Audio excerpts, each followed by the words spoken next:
Hey people, so I'm sitting by a busy road and I just felt I should do this recording. Uh, when I set up my channel, it was because I wanted to share these thoughts that kind of help me live my life better.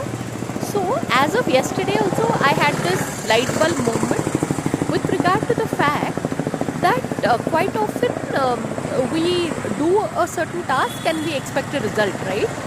But now it's occurred to me that from literally like how the Gita says, from your end, if you do your task well, be it anything, it could be like sweeping the road or sweeping people off their feet with your writing or music or anything, just do your task well and the universe will arrange for a reward for you.